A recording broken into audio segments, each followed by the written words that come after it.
Yeah, big up Word on Road, because you get me, you lot have come all the way down to come and talk to me, so I appreciate that very much. You know, for those that don't know me, I'm a UK singer, songwriter, just an artist all round basically. I started doing music a long time ago, which kind of spurred from poetry and listening to artists, and my parents being massive vinyl lovers. They listened to a lot of roots reggae, a lot of old soul, and so I always had music at home, you know, just playing, and got into it kind of like that. In 2005 I thought, right, I've got to have a CD, I've got to, you know, have something that's out, because I can't just, there's no point singing in your bedroom because it doesn't really do anything. And at that time there was only kind of MCs around me, and it was all guys, so I thought, okay, let me see what they've been doing. They've got mixtapes, so let me do a mixtape. So I was the first girl to do a mixtape at that time, and it was called Split Ends Volume 1. And I think a lot of the DJs in the industry were quite shocked, because not only was I a female doing a mixtape, but I came out with artists like Wiley, Professor Green, Plan B, Sway, Pirelli, Sincere, all on my first mixtape. I had a track called Fire on there, produced by True Tiger Recordings, and took that track to DJ Cameo, who's on One Extra, and also Logan Summer on Kiss FM, and literally stalked them to play it, and they really played it. And big up everyone who's in central London, because me and my best friend sold that mixtape for £5 on the street every day. Yeah, sun, snow, wind, rain, we were out there. So, you know, thank you to everyone that supported then. So, you know, I bubbled along a little bit with that, got a bit of radio play. I thought, okay, I've got to set up on MySpace and Facebook and stuff, you know, MySpace/NiOfficial, check that out. And was like, right, I've got a volume 1, I've got to have a volume 2. This is my dog down here. Say hello, Rainy. Say hello to the camera.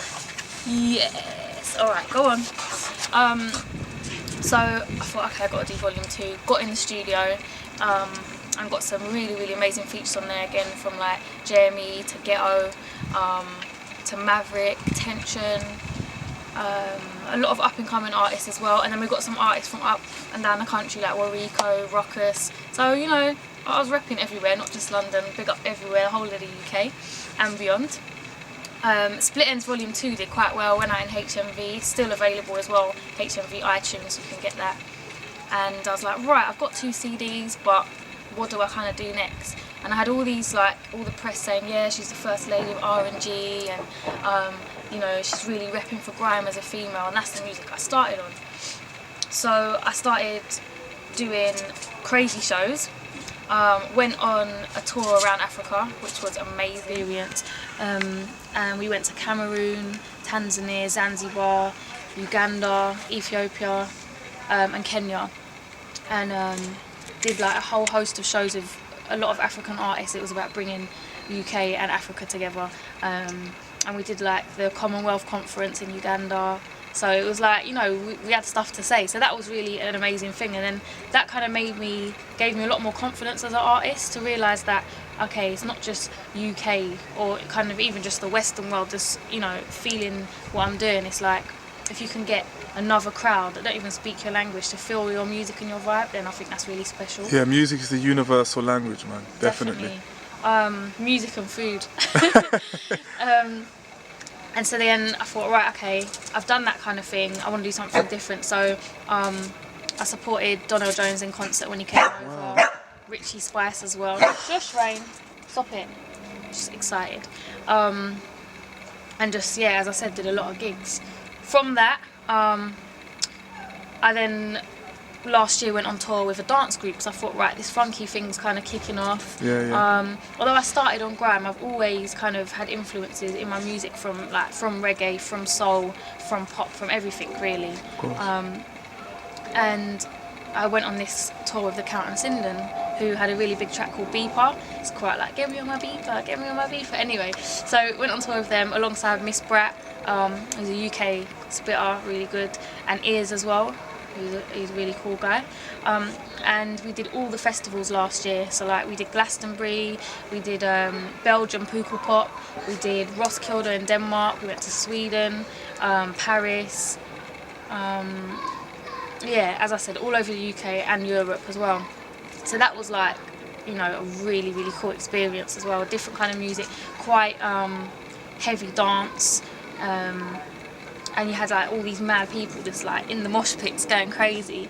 So that was, yeah, definitely another really amazing experience. And again, a different genre of music, but still you know, my writing, my vibe, my emotions on the songs and in the performances. We ended that tour with a 7-day America tour. Wow. Which we started in LA, we went to Texas, Chicago, Canada, to name a few anyway, and Washington DC. All of those were just like totally cool. Came back, and since then I've been writing my album, and I thought, right, okay, while I'm writing I've got to buy myself some more time. So did a funky house track called Falling Again. Yep. With Big, Wookie. big.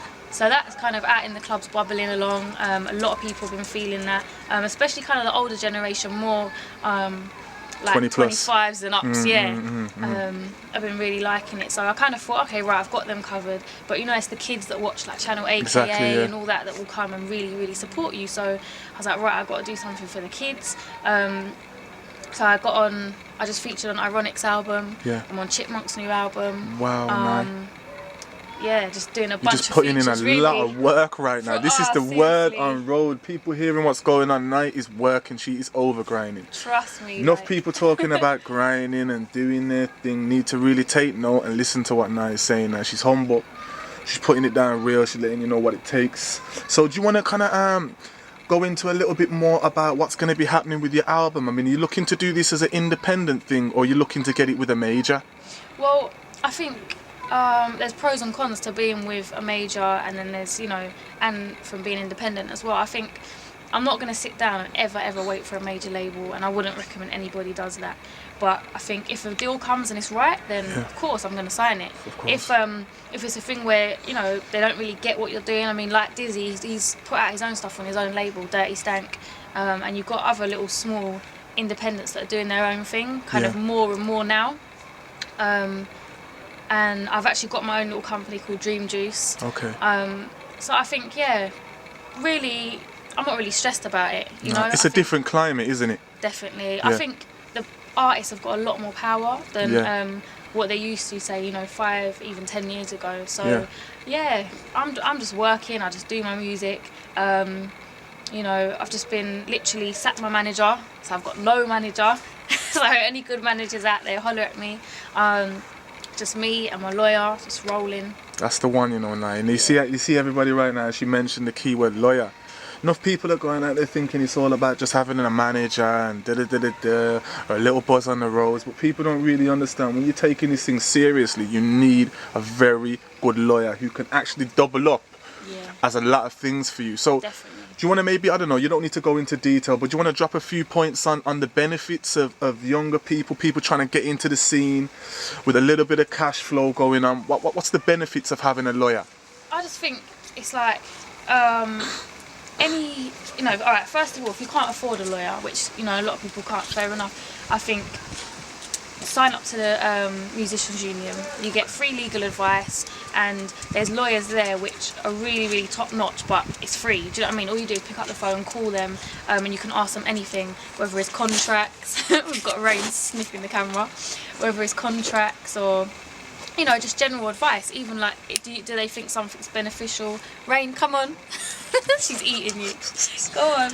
All right, you want to say hello? All right. Yes, they know you're beautiful. Yes, they do.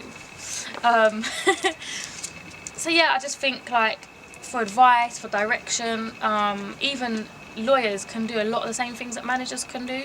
As in, they could represent, you know, other artists or production companies or video companies. So they can just say in a passing comment, you know, okay, say your name's A, and then a producer that you want to work with is B, they're on the same firm. It's like, okay, you work with that person.